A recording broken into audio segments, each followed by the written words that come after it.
What was supposed to be just an act of charity turned into an encounter with fate.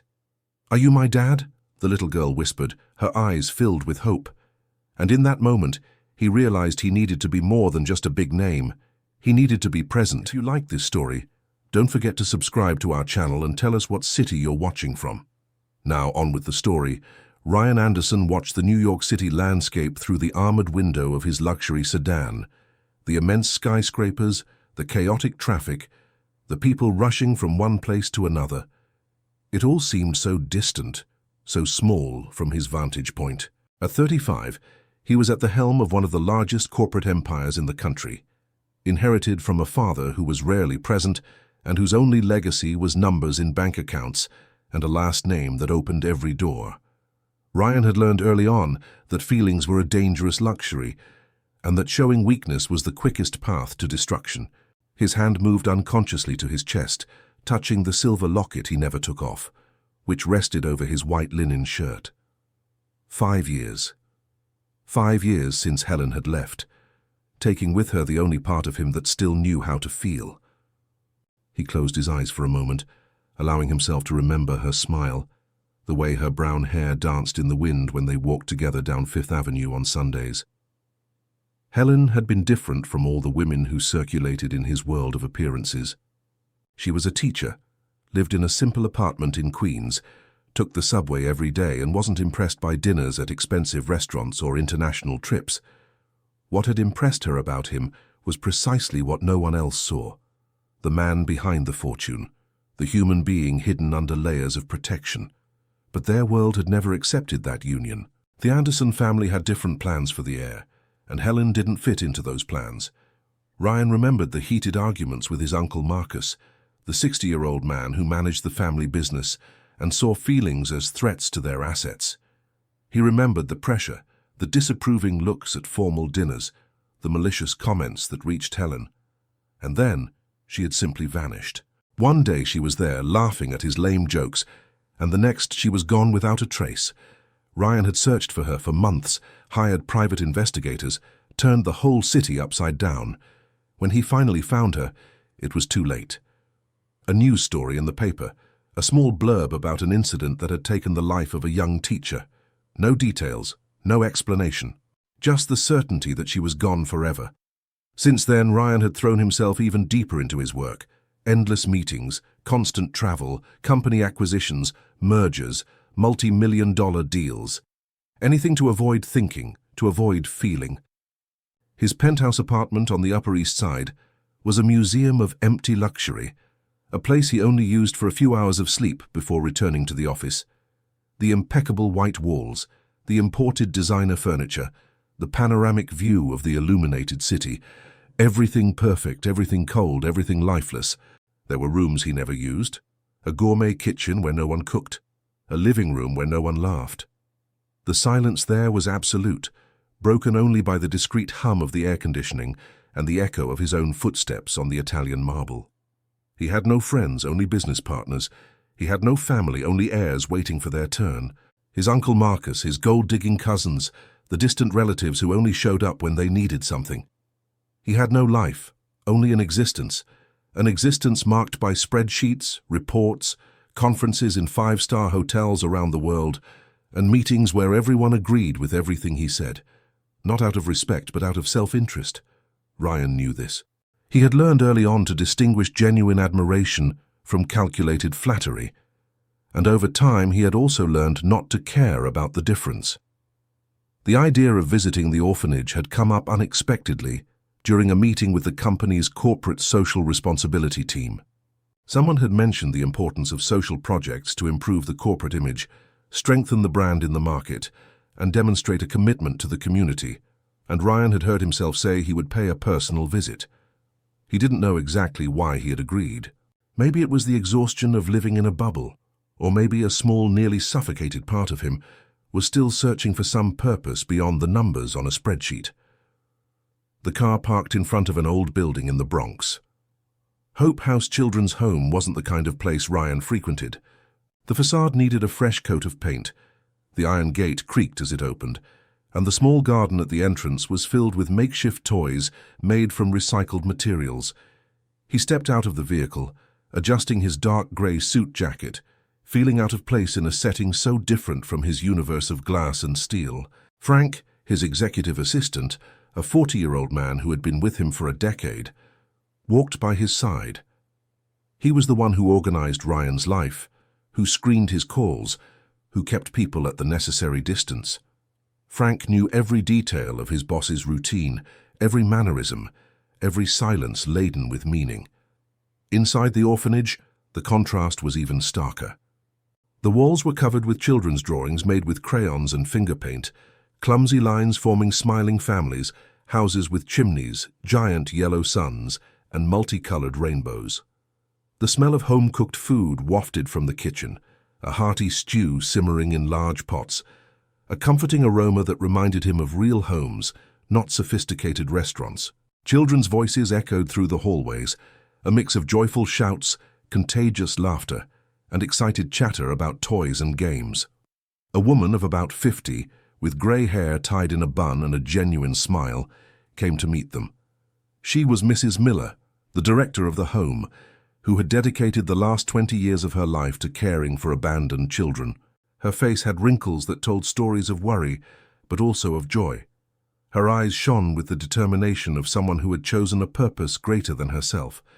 She wore simple clothes, a printed cotton dress and comfortable shoes, practical for chasing after dozens of children all day long. Ryan extended his hand in a formal greeting, and Mrs. Miller shook it firmly, studying the tall man with broad shoulders and a closed-off expression. She had seen many visitors over the years, some moved by true charity, others just fulfilling social protocols. She couldn't yet decipher which category Ryan fell into. She led him through the hallways, explaining how the home operated, the constant needs, the challenges of giving attention and affection to so many children with so few resources. Ryan listened attentively, but his mind was torn between her words and his observation of this environment that seemed to belong to another dimension.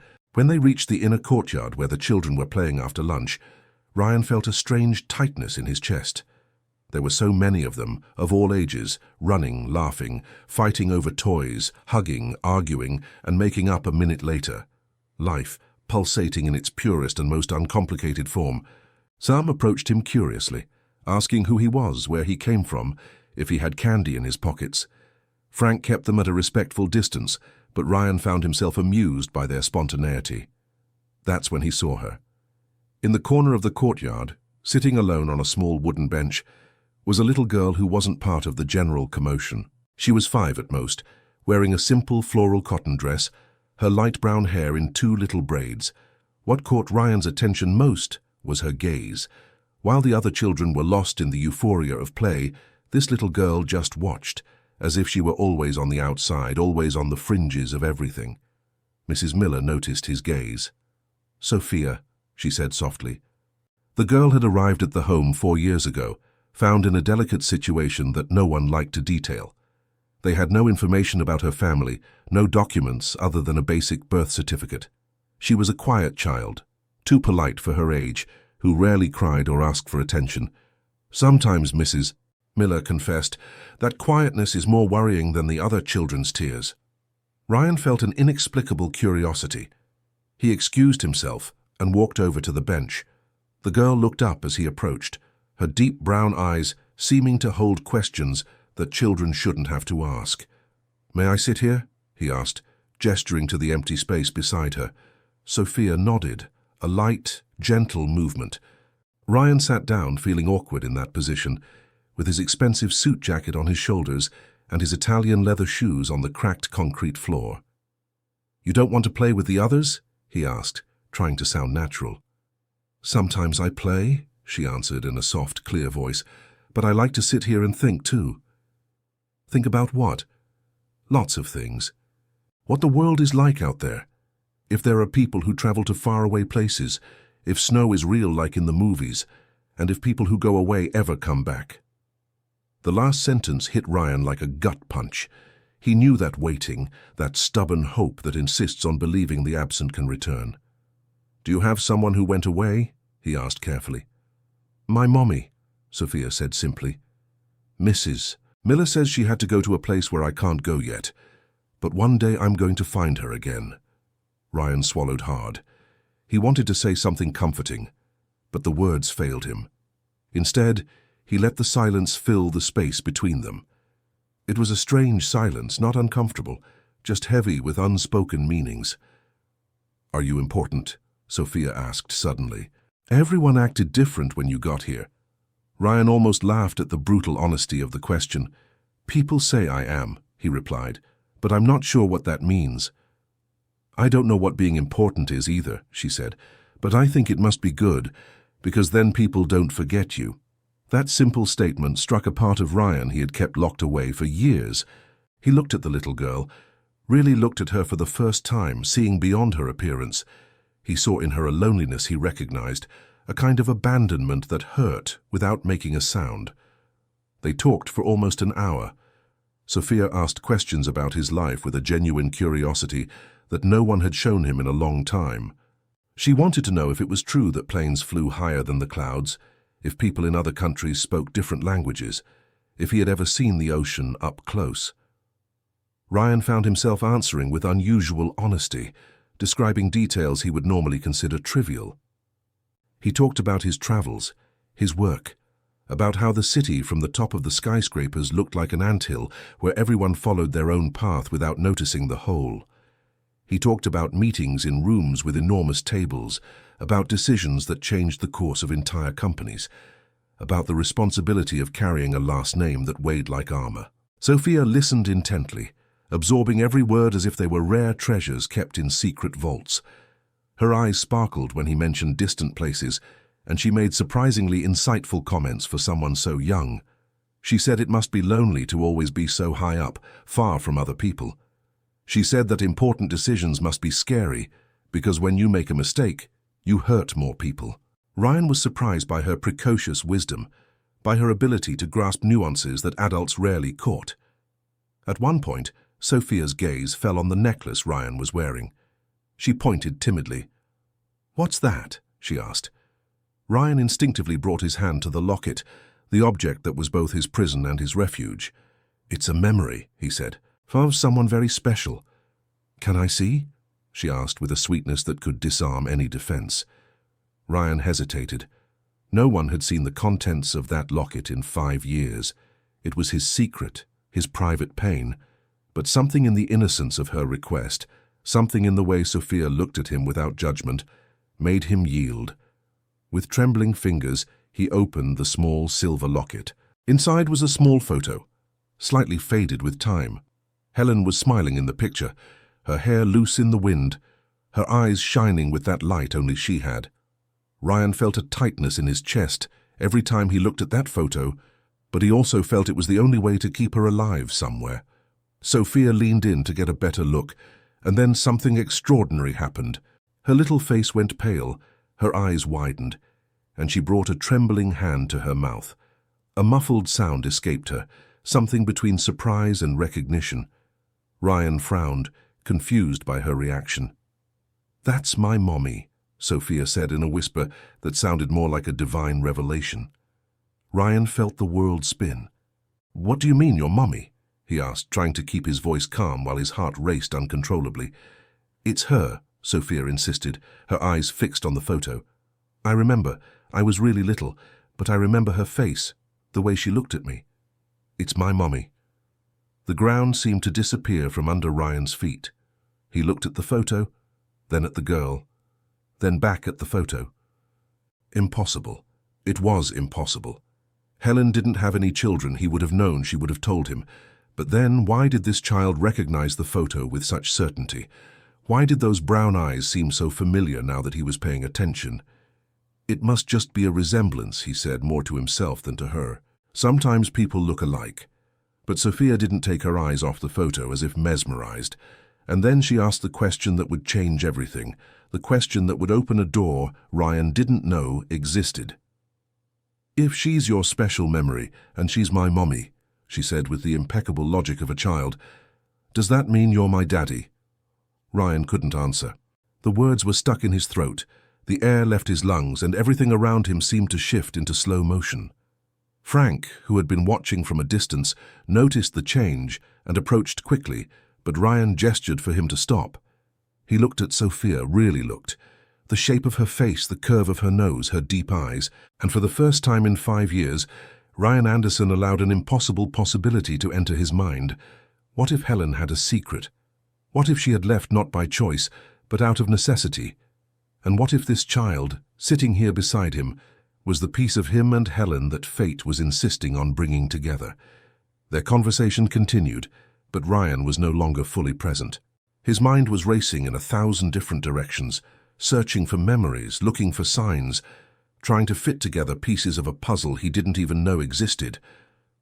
When he finally said goodbye to Sophia, promising to return, he carried with him much more than the memory of a different afternoon. He carried a gnawing doubt, a terrifying hope, and a growing certainty that his life was about to change in ways he had never imagined possible. Ryan didn't sleep that night. Lying in the king-size bed of his apartment, staring at the high ceiling where city lights reflected through the enormous windows, his mind couldn't rest. The image of Sophia recognizing Helen's photo replayed like a movie on a loop. Those wide brown eyes, the certainty in her childish voice, the way she had said, "My mommy," with such conviction. Could it be possible? Could it really be possible that Helen had a daughter and he never knew? At 5 in the morning, he gave up trying to sleep. He showered, put on a charcoal grey suit and called Frank before the sun had fully risen. He needed answers, and he needed them immediately. His assistant, accustomed to his boss's unpredictable habits, answered on the second ring, his voice still sleepy but professional. "I need you to investigate something," Ryan said without beating around the bush. "I want all possible information on a child from Hope House. Full name Sophia. We don't have a last name. She arrived there 4 years ago. I need to know where she came from, who brought her there, any documents, any clue. And Frank," he paused, "I need absolute discretion. No one can know we're looking into this." On the other end of the line, Frank was silent for a few seconds, processing the unusual request.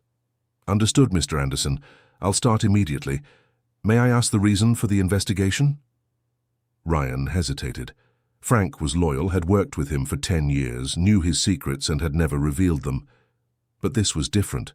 This touched a part of him he had always kept locked away. "It's personal," he finally replied. "Very personal." The next few hours were torture. Ryan tried to focus on work, but the reports in front of him seemed to be written in another language. He signed documents without really reading them, agreed to proposals in meetings without paying attention, ignored important calls.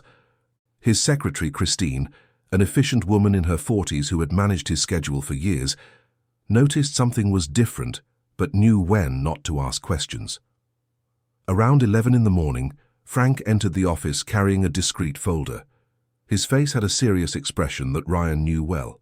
It was the look of someone who had discovered something relevant, possibly disturbing. "I have some preliminary information," Frank began, sitting in the chair across the glass desk. "The girl, Sophia, was admitted to Hope House exactly 4 years and 2 months ago. She was found by a social worker in a situation of neglect. The person who had been caring for her had recently passed away, and there were no other known relatives." Ryan felt his heart race. "Go on." "Her birth certificate is basic, with no father listed. The mother's name is listed as Helen Carter." The world stopped. Helen Carter. It was her. It was really her. Ryan gripped the edge of the desk, his hands trembling slightly. "Is there anything else? The date of birth?" Frank consulted the papers. "March 15th, 5 years ago. Mr. Anderson?" He hesitated, doing the math. "That means if this child is Helen Carter's daughter, she was pregnant when you were still together." Ryan closed his eyes. The memories came flooding back. Helen wearing looser blouses in the last few months they were together. Helen cancelling dates, saying she didn't feel well. Helen being distant, evasive when he asked what was wrong. He had attributed it all to her work stress, the pressure from his family, the difficulties of maintaining such a socially unequal relationship.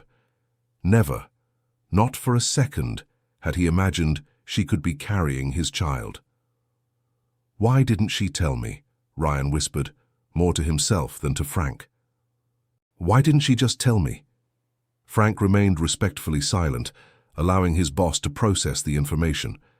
After a few minutes, Ryan looked up, and there was a new determination in his eyes, something Frank hadn't seen in years. "I want a DNA test," he said firmly. "Discreet, fast, and conclusive, and I want to know everything about the last months of Helen's life. Where she lived, who she was with, why she disappeared from my life so suddenly. I'll arrange it, sir, but for the DNA test, we'll need a sample from the child. How do you plan to get that without raising suspicion?" Ryan thought for a moment. "I'll go back to the home. I'll get closer to her, earn Mrs. Miller's trust. Find a way to make the test seem like part of a routine procedure, a health checkup, anything." As Frank left to carry out the tasks, Ryan was left alone in his office. He picked up his phone and stared at the screen for long minutes before mustering the courage to do what he had to do. He dialed a number he had been avoiding for months. His Uncle Marcus answered on the third ring. "Ryan, what a surprise.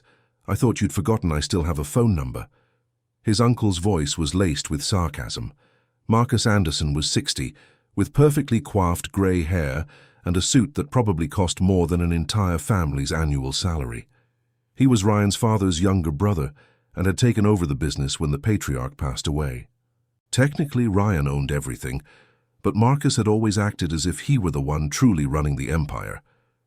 "I need some information," Ryan said, ignoring his uncle's tone. "About Helen." There was a heavy silence on the other end of the line. "That little school teacher? Ryan, I thought you were over that. It's been 5 years. "I'm not over it," Ryan replied coldly. "And I need to know something. Were you involved in her disappearance from my life?" Marcus's laugh was dry, humorless. "Ryan, I was trying to protect you.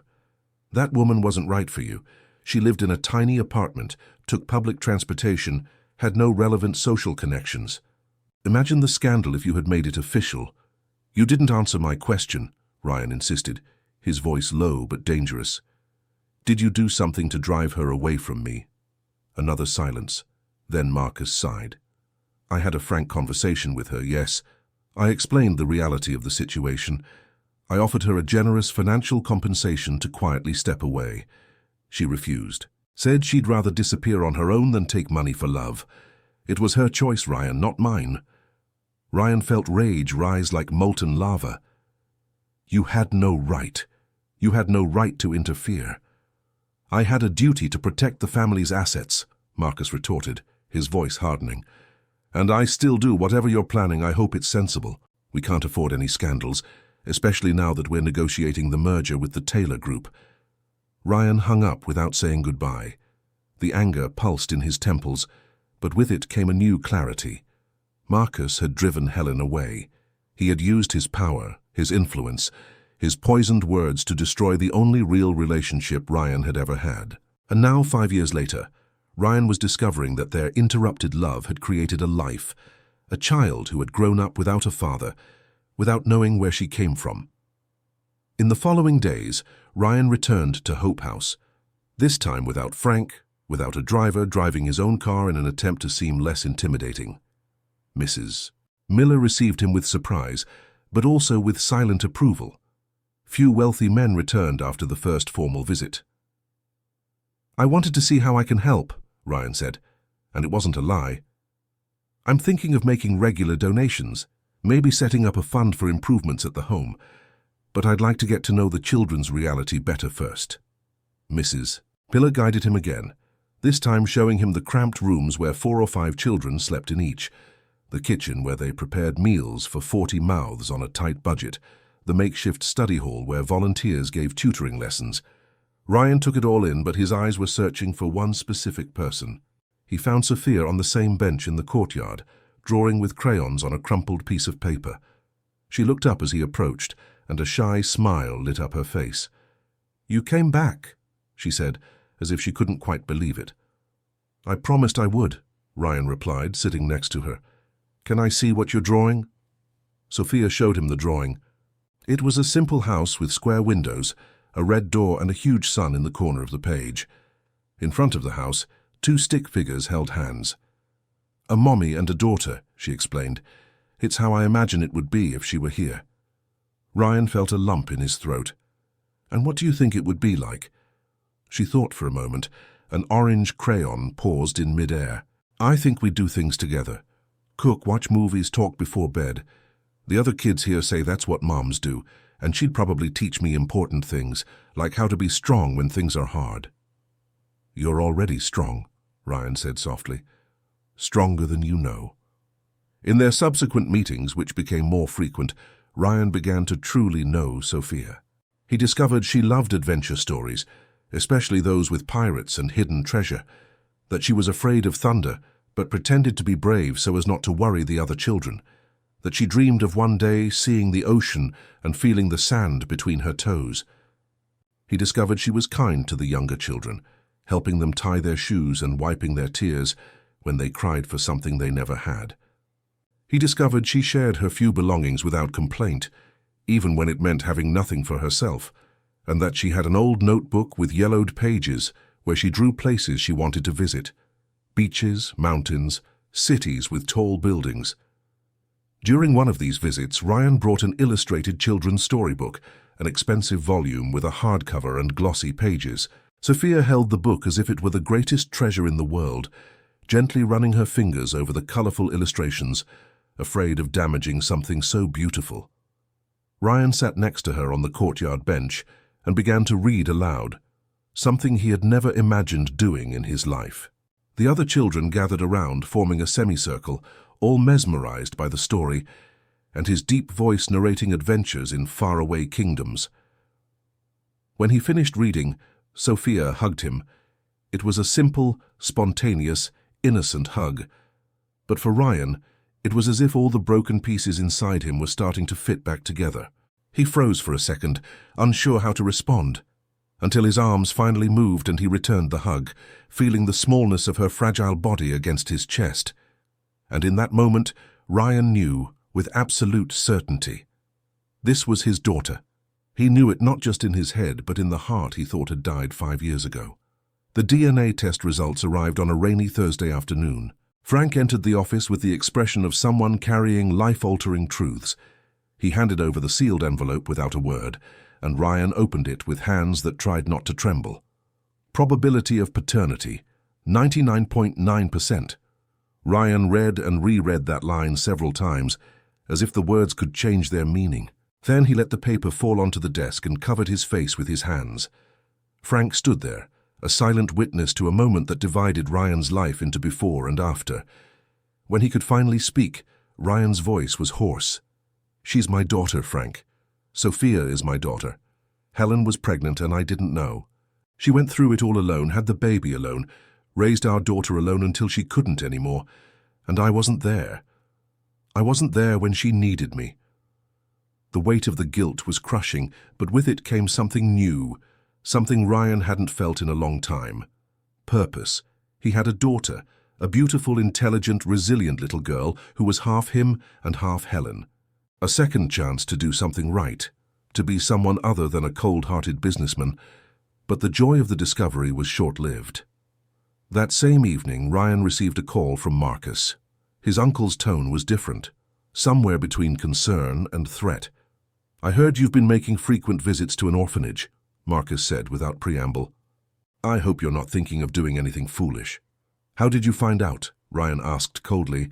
"I have my sources, Ryan, and I have a duty to protect the family's interests. If you're thinking of bringing some child into our circle, I need to warn you about the consequences.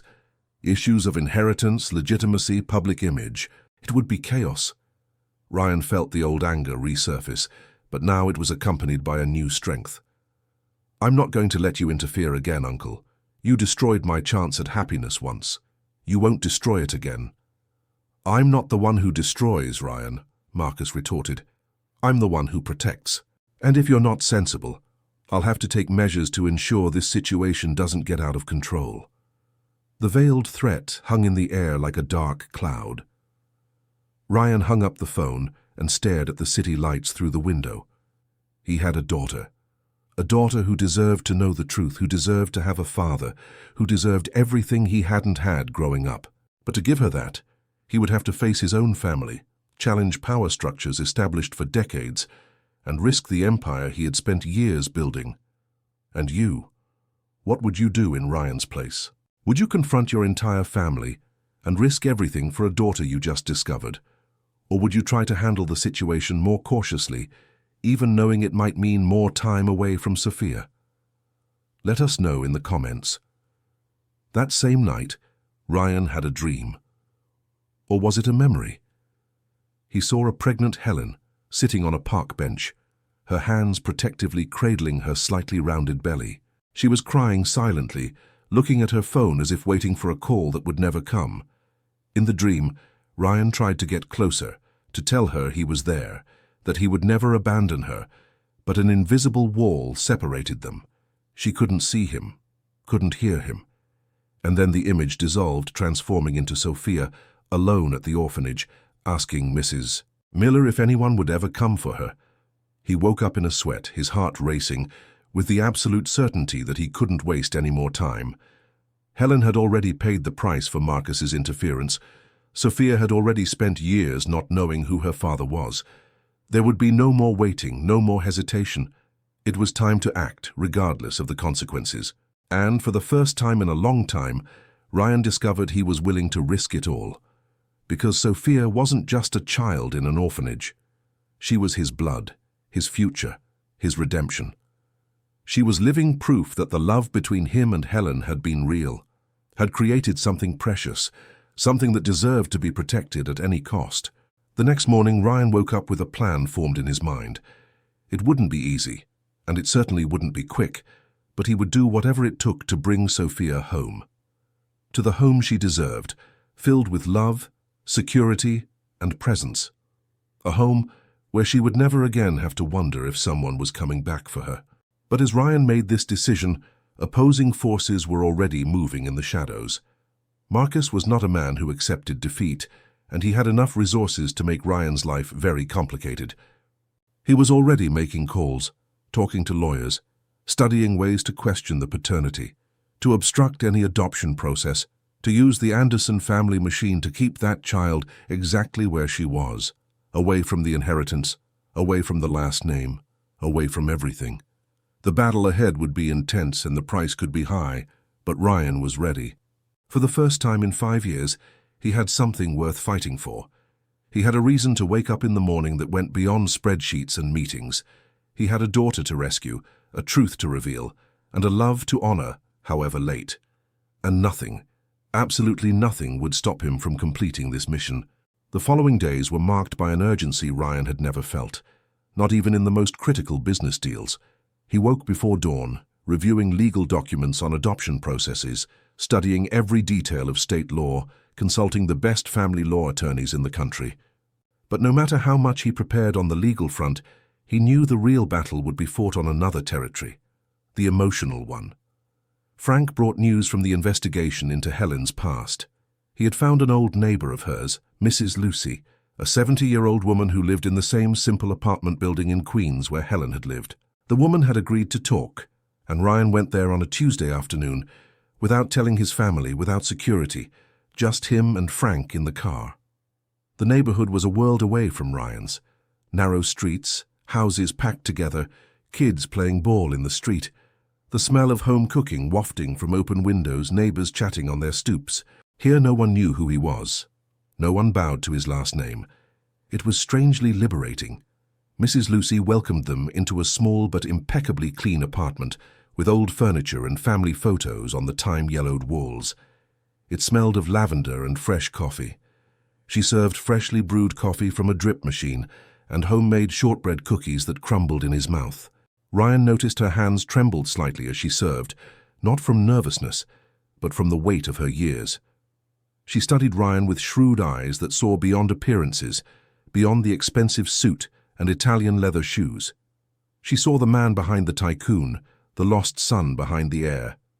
"You're the man from the photo," she said bluntly, her voice carrying the natural authority of women who have raised children alone and survived hard times.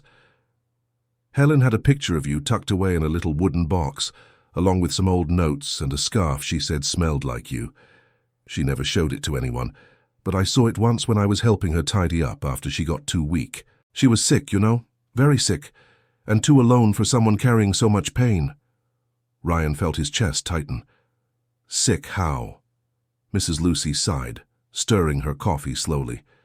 She never told me the details, but you could see it. She was weak, tired, had trouble breathing. I offered to help, but she was too proud to accept. Said she'd manage on her own, that she always had. When I found out she was pregnant, I was terrified. How was she going to take care of a baby in that state? Ryan could barely breathe. And what happened? She had the baby, Sophia, but she got much worse after the birth. I helped when I could, brought her food, watched the baby for a few hours so Helen could rest, but it wasn't enough. She needed treatment, expensive medicine, care she couldn't afford. Mrs. Lucy wiped away a tear. One day she asked me for a favor. She said if anything happened to her, I should take the baby to a safe place where she could be cared for. I made the promise, but I prayed I'd never have to keep it. But you had to, Ryan finished, his voice hoarse. Yes. Helen went downhill very fast. By the time I realized how serious it was too late to do anything.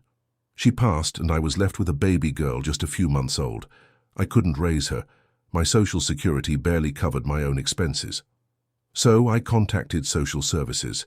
It was the hardest thing I've ever done, giving that child away, knowing her mother had died alone without the person she loved by her side. Ryan covered his face with his hands. Why didn't she contact me? Why didn't she tell me about the pregnancy, about the illness? Mrs. Lucy looked at him with a mixture of pity and censure.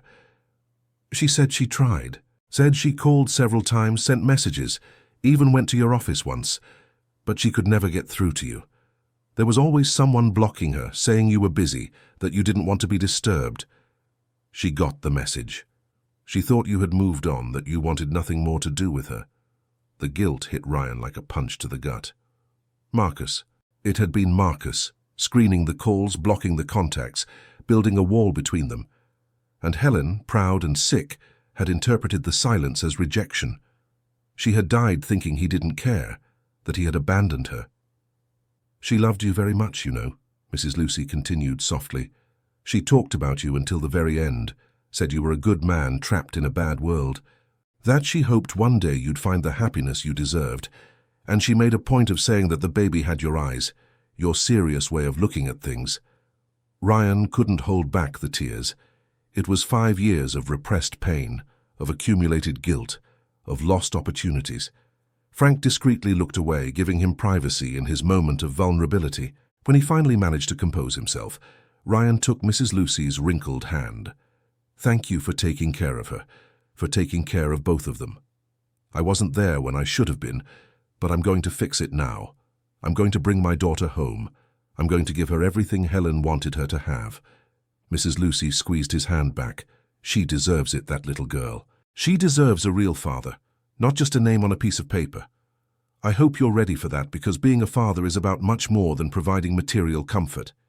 It's about being present every day, in the good times and the bad. I'm learning, Ryan answered honestly, and I'll keep learning for as long as it takes. When they left Mrs. Lucy's apartment, Ryan was a changed man. The guilt still weighed on him, but now it was accompanied by a steely determination. Helen had died alone because of his family's interference, because of a system that valued social status over true love. Sophia had grown up without a father for the same reasons. But that would end now. Back at his apartment, Ryan found an unpleasant surprise. Marcus was there, sitting comfortably on the living room sofa as if he owned the place. He had a spare key, a family privilege Ryan had never bothered to revoke. But now, seeing his uncle there, invading his space, his privacy, Ryan felt his anger boil.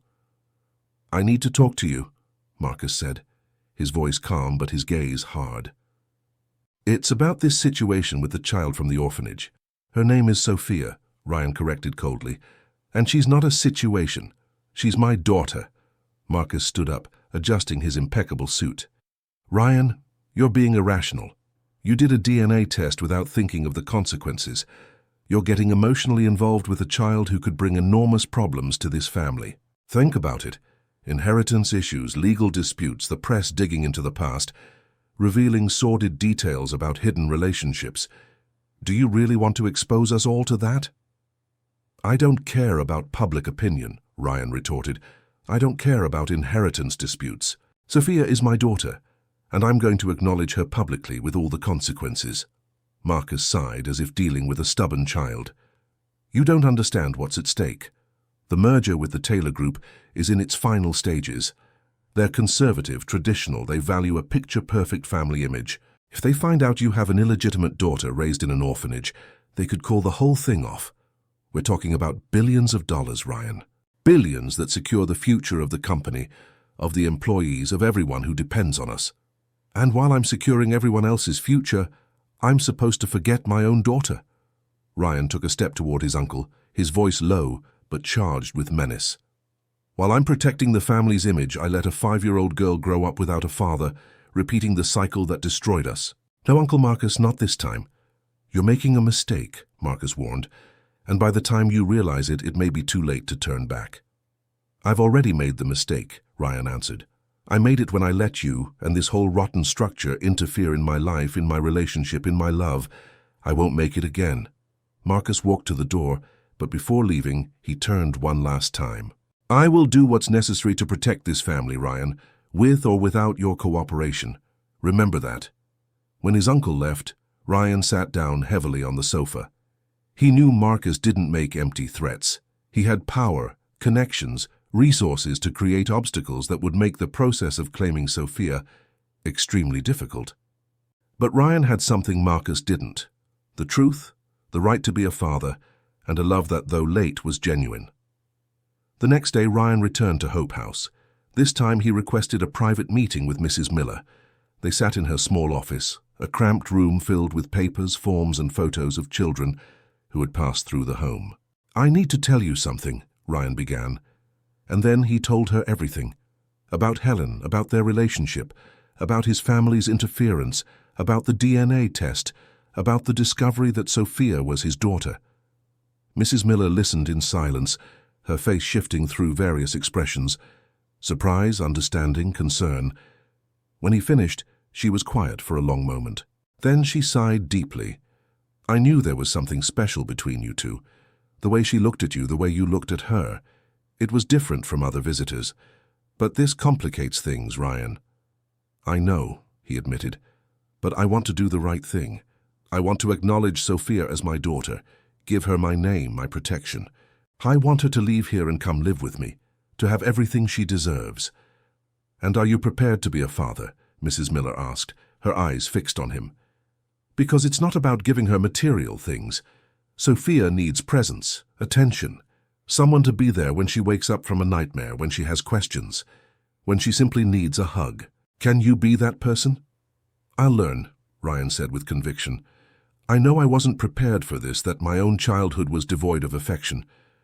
But I want to be different. I want to be the father she deserves, not the father I had. Mrs. Miller nodded slowly. Then let's start the process, but know that it won't be quick. There's bureaucracy, evaluations, visits from social workers. And most importantly, there's Sophia. She needs to be ready for this change. She needs to understand what's happening. She needs to want this too. I understand, Ryan agreed. And I want to do everything the right way, respecting her timeline, making sure she feels safe every step of the way. In the days that followed, Ryan increased the frequency of his visits. He now went to the orphanage almost every day, sometimes in the morning before work, sometimes in the afternoon, sometimes at the end of the day. He brought books, simple toys, but mostly he brought his presence. He sat with Sophia on the courtyard bench, listened to her stories, answered her endless questions, taught her things about the world. One afternoon, as they were drawing together, Sophia asked a question that stopped Ryan's heart. Are you going to adopt me? Ryan dropped the colored pencil he was holding. Why do you ask that? Because you come here every day. And Mrs. Miller said that sometimes grown-ups come to adopt kids. Is that why you came? Ryan took a deep breath. He had planned to wait for the right moment to have this conversation, but children had a way of forcing truths on their own time, not ours. Sophia, he began carefully, remember when you saw the picture in my locket and said it was your mommy? She nodded, her big eyes fixed on him. That woman, Helen, was very special to me. We loved each other very much. And you were right, she was your mother. Ryan paused, choosing his words. And that means that I'm your father, your real father, Not just someone who wants to adopt you. You're my daughter, Sophia." The little girl was very still, processing the information. "So you're my birth father, like the other kids talk about?" "Yes, exactly. And I didn't know that until I met you. If I had known, I would have come for you a long, long time ago. But now that I know, I want to take you home with me. I want to take care of you. I want to be the father you've always deserved." Sophia looked down at her small hands, her fingers still smudged with crayon. "And if I go live with you, do I have to call you Dad?" "You can call me whatever you feel comfortable with," Ryan said softly. "There's no rush for anything. We can take it slow, at your own pace." The little girl thought for a long moment. Then she looked up, and there were tears in her eyes, but also hope. "Can I keep calling you Ryan for a little while, until I get used to the idea?" "Of course you can," he answered, his voice thick with emotion. "You can call me Ryan for as long as you need." Sophia threw herself into his arms, and Ryan hugged her tightly, feeling her tears soak his expensive shirt. In that embrace was all the lost time, all the accumulated pain, but also all the promise of a different future. A future where this little girl would no longer be the lonely child on the courtyard bench, but the beloved daughter who had finally found her place in the world. When they separated, Sophia wiped her tears with the back of her hand, leaving crayon smudges on her face. Ryan smiled and took a clean handkerchief from his pocket, gently wiping her little face. It was a simple, fatherly, natural gesture, the kind of gesture he never imagined he'd be capable of with such tenderness. "Ryan," she said, testing the name on her tongue as if it were new, "are you going to take me away from here?" "I am," he promised, "but it's going to take a little while. There are papers to sign, people to talk to, things to get ready. But I promise you, you will leave here and come live with me. We're going to be a real family." "And will I have my own room, with a bed and everything?" The simple, basic question broke Ryan's heart. "You'll have a huge room," he said, his voice cracking. "With any bed you choose, toys, books, anything you want. And you'll have something much more important. You'll have a father who will be there every single day, who will take you to school, who will listen to your stories, who will never, ever let you feel alone again." That night, returning to his empty apartment, Ryan didn't feel the usual oppressive silence, because now that silence had an expiration date. Soon those hallways would echo with little footsteps, with a child's laughter, with endless questions. The luxury penthouse would finally be transformed into a real home, and he, the cold businessman who had built walls around his heart, would finally allow himself to feel the love Helen had planted in him years ago, to feel the responsibility of being a father, to feel the terrifying joy of having someone depend completely on him, not for money, but for love. Ryan opened the locket for the first time in a long time, without feeling only pain. He looked at Helen's face in the photo and whispered into the silence of the apartment, "I found her, my love. I found our daughter. And I'm going to take care of her just like you would have. I'll love her for both of us. I promise this time I won't fail." And that night, for the first time in 5 years, Ryan slept peacefully, lulled by the certainty that he had finally found his purpose. It wasn't building empires or accumulating fortunes. It was being the father Sophia deserved, honoring Helen's memory, and proving that love, even when interrupted, can be reborn in ways we never imagined possible. The following weeks were an emotional roller coaster of obstacles. Ryan officially began the process of acknowledging paternity and seeking custody of Sophia, hiring the best legal team specializing in family law. But as he had predicted, Marcus didn't stand idly by. His uncle mobilized his own lawyers, questioning the validity of the DNA test, raising doubts about Ryan's fitness as a father, and arguing that a single workaholic man with no experience with children did not offer a suitable environment. The battle intensified when Marcus went beyond legal maneuvers. He used his contacts in the press to plant stories suggesting Ryan was having an emotional breakdown, that his decision was the result of a midlife crisis, that he was jeopardizing the family empire for a whim. The headlines were cruel. Billionaire heir seeks to adopt orphan in alleged paternity case. CEO in crisis seeks redemption through questionable adoption. Ryan read the articles with a mixture of anger and disgust, but what worried him most wasn't his own image. It was the effect it could have on Sophia. She was still at the orphanage, shielded from the media storm. But for how long? One morning, Frank entered the office with a grim expression. "Mr. Anderson, we need to talk. Marcus is trying to use the merger with the Taylor Group as leverage. He's telling the minority shareholders that your decision to claim an illegitimate daughter is affecting the negotiations that the Taylors might back out of the deal." "And are they?" Ryan asked, his voice calm despite the tension. Frank hesitated. "There are rumors. The patriarch of the Taylor family is known for his conservative values, but I have contacts on the inside, and the truth is the merger is further along than Marcus is letting on. Cancelling now would be costly for both sides." Ryan nodded slowly. "So Marcus is bluffing. Marcus, using fear to control me." "Essentially, yes." It was in that moment that Ryan made a crucial decision. He would no longer play Marcus's game, no longer hide or operate in the shadows. It was time to own the truth publicly, with all its consequences. He called a press conference, something he rarely did, and sent word to the entire Anderson family that he expected them all to be present. The day of the press conference arrived on a sunny Friday morning. The ballroom of the most luxurious hotel in New York City was packed with journalists, photographers, and television cameras.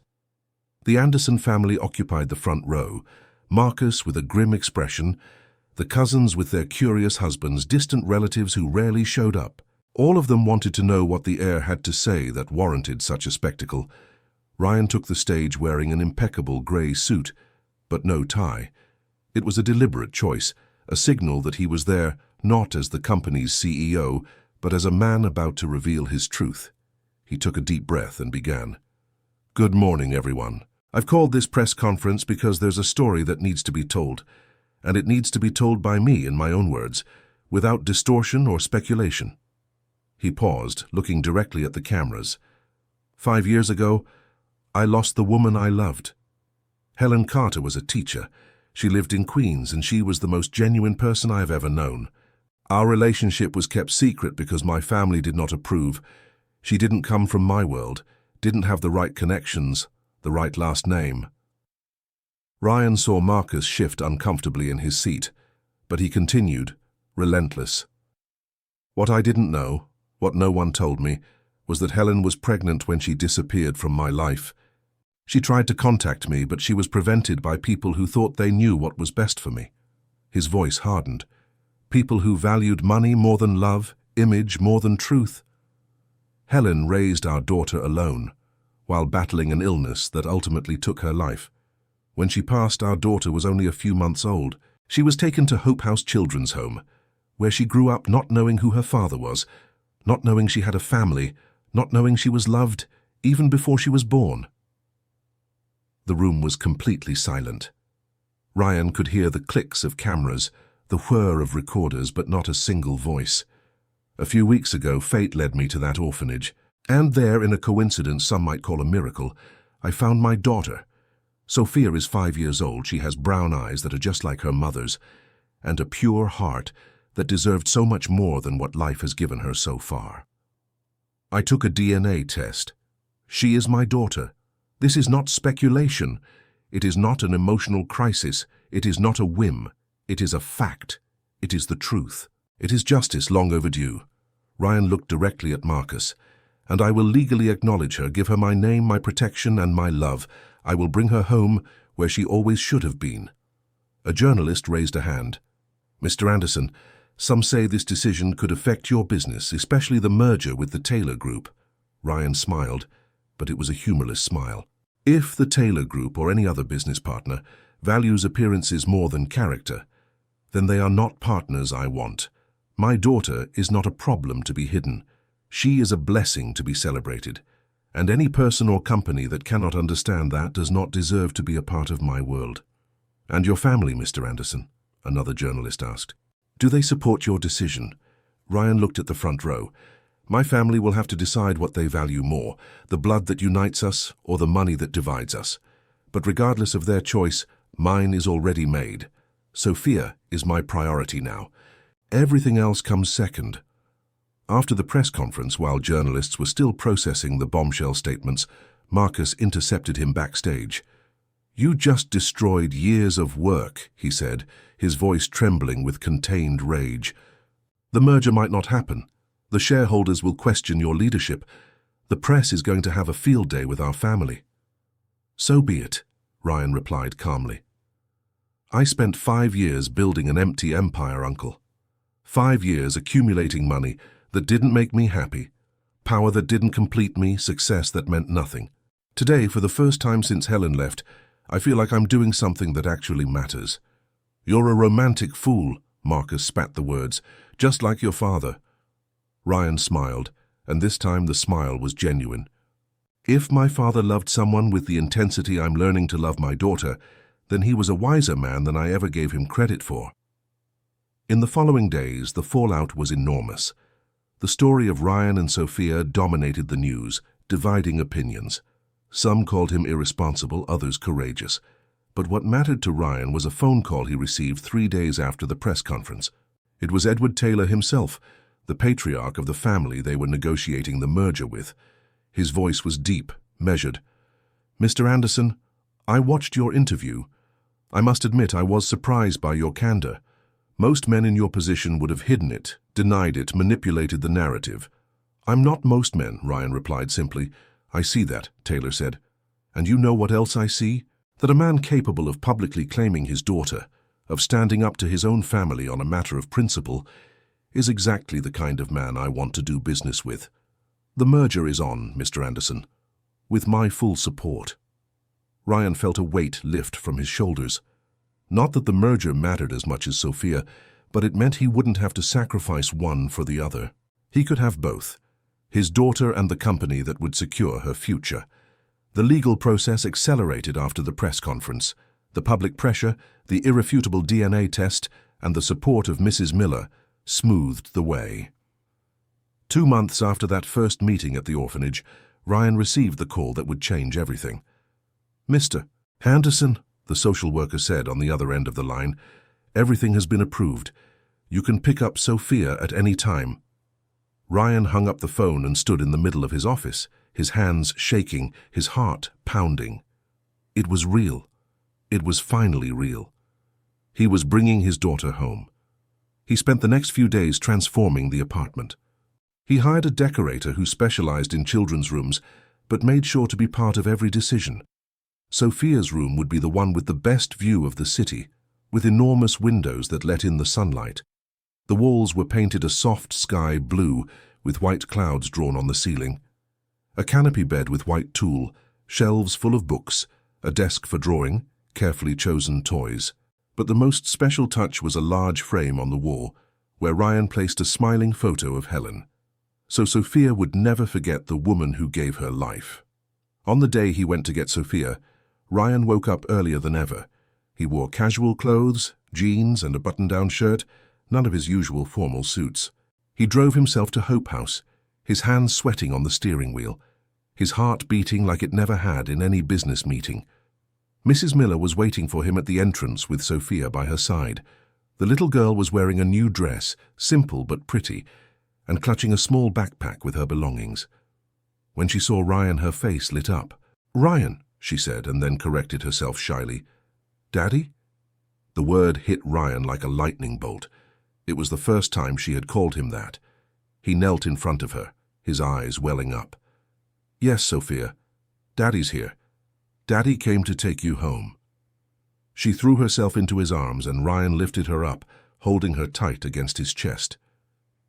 "Thank you," he said to Mrs. Miller, his voice thick with emotion, "for everything, for taking care of her, for believing in me, for not giving up on her." Mrs. Miller had tears in her eyes. "Take good care of her, Ryan. She's special." "I will," he promised, "every day for the rest of my life." On the way home, Sophia was quiet, looking out the car window at the city passing by. Ryan could feel the tension in her little body, the fear of the unknown mixed with the hope for the new. "Are you scared?" he asked softly. "A little," she admitted. "What if I don't know how to be your daughter right? What if I do something wrong?" Ryan pulled the car over for a moment, turning to look her in the eyes. "Sophia, there's no right or wrong way to be a daughter. You just have to be yourself. And I'm learning how to be a dad too. We'll learn together, okay? We'll make mistakes together, fix them together, and grow together." She nodded, a small smile appearing on her face. "Together," she repeated, liking the sound of the word. When they arrived at the building, Sophia was in awe of its height, the doorman in his uniform, the mirrored elevator. And when they walked into the apartment, her eyes went wide. "It's so big," she whispered. "You could get lost in here." Ryan laughed. "Then let's take a tour. Let me show you your home." They walked through the rooms, Ryan explaining each space.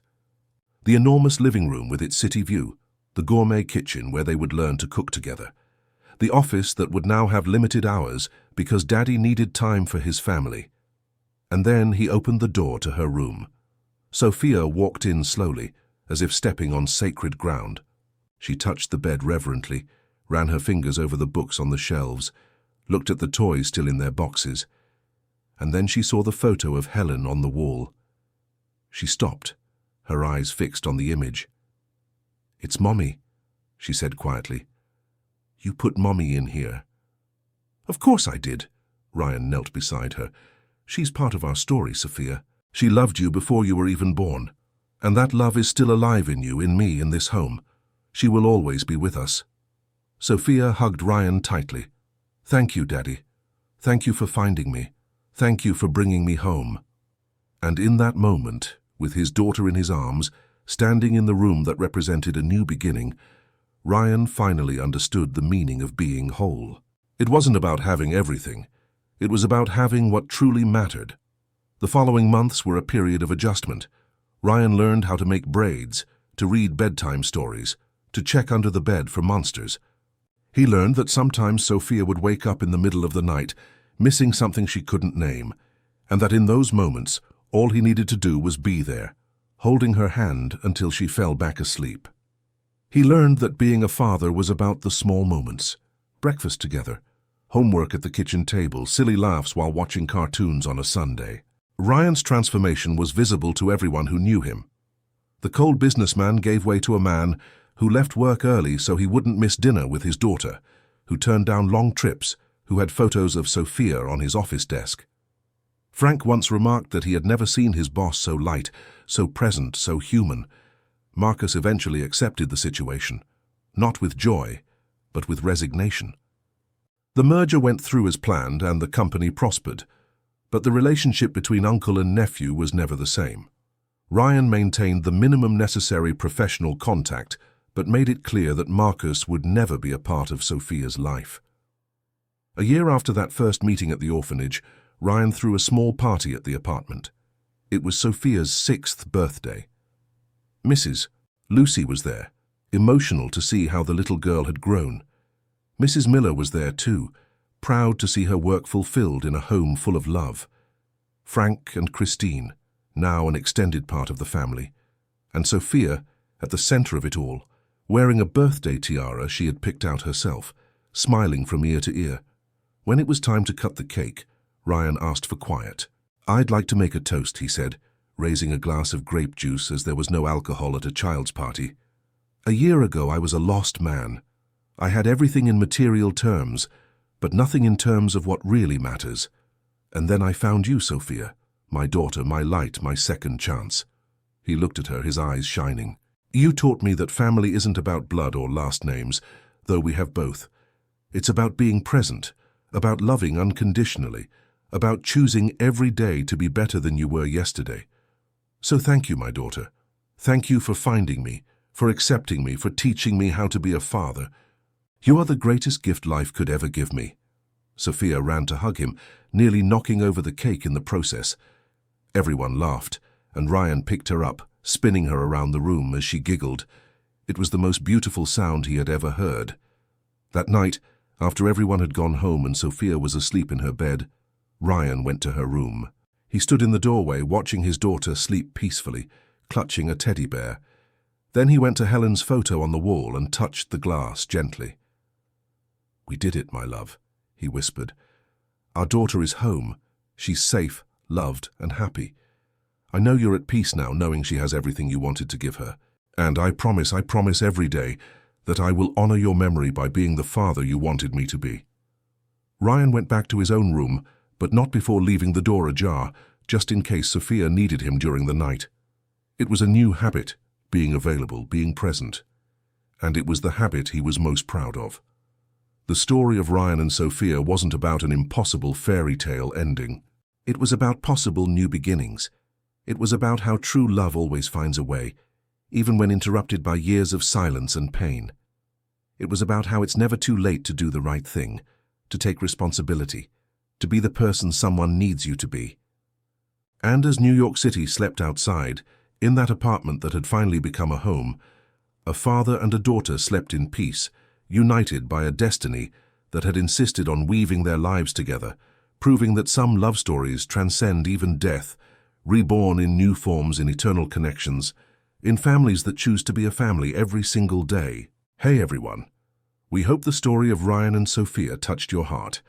If you were moved by this journey of reunion, redemption, and unconditional love, hit the like button, subscribe to the channel, and tell us in the comments what part of the story resonated with you the most.